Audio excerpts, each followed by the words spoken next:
कुछ लोग ऐसे हैं जो सलाह को भाग्य मानते हैं कि कोई तो है जो हमें बताने वाला है, और कुछ लोग सलाह को, हाँ चुप चुप चुप, तेरा ज्ञान तेरे पास ही रख, आया ज्ञान देने वाला।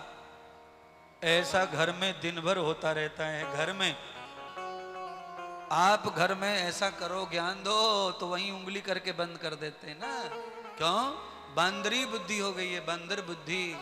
उनको आदत हो गई है। कैसी आदत हो गई है? जिस खाली में खाते हैं उसी में छेद करते, बंदर वही करता है।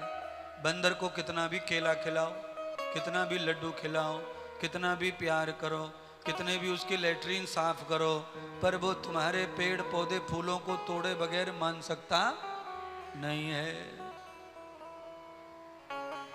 इसीलिए बंदर को पालते हैं ना तो उसे रस्सी में बांध के रखते हैं।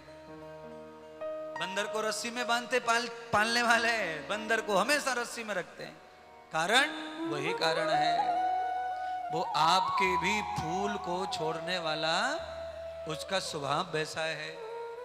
आप उसे कितना भी सीधा कर लो, मारो पीटो, तो डंडे के डर से क्या है, जब तक डंडा खोपड़ी पे तब तक ससुराल जाएगा, बहू लाएगा, गोरी लाएगा, काली नहीं लाएगा।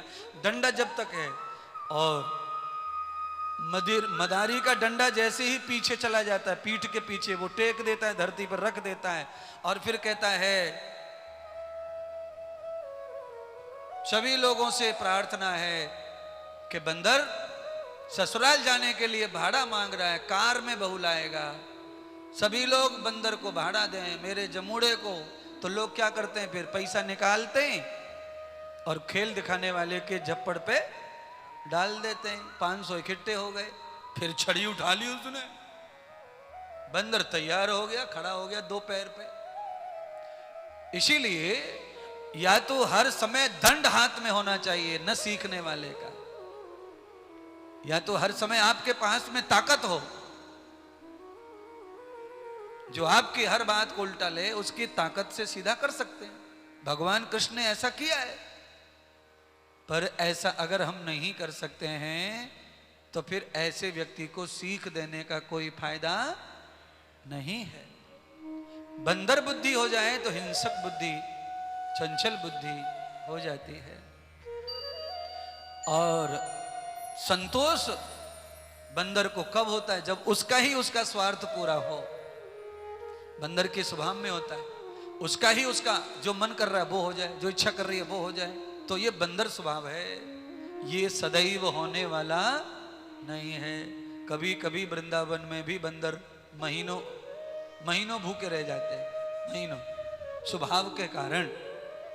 लोग डरते हैं, खिलाना चाहते हैं, नहीं खिलाते, डरते लोग। और बंदर खाने के लिए क्या करता है, किसी का मोबाइल, किसी का चश्मा, किसी का पर्स, यानी ये स्वार्थ हो गया, तकलीफ देना किसी को अपने मतलब के लिए।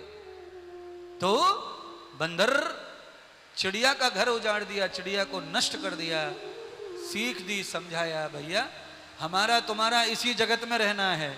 ये जगत क्या है? तो भगवान ऋग्वेद में कहते हैं ये सारा जो जगत है वो एक पौधा है, एक पेड़ है, और उस पेड़ पर जीव और ब्रह्म रह रहे हैं, और उसी पेड़ पर हमें रहना भी है, उसी पेड़ पर जीना है। तो हम उस पेड़ के फल खाएं, तो उस पेड़ की शाखाओं की रक्षा करें, यही हमारा फर्ज है, कर्तव्य है।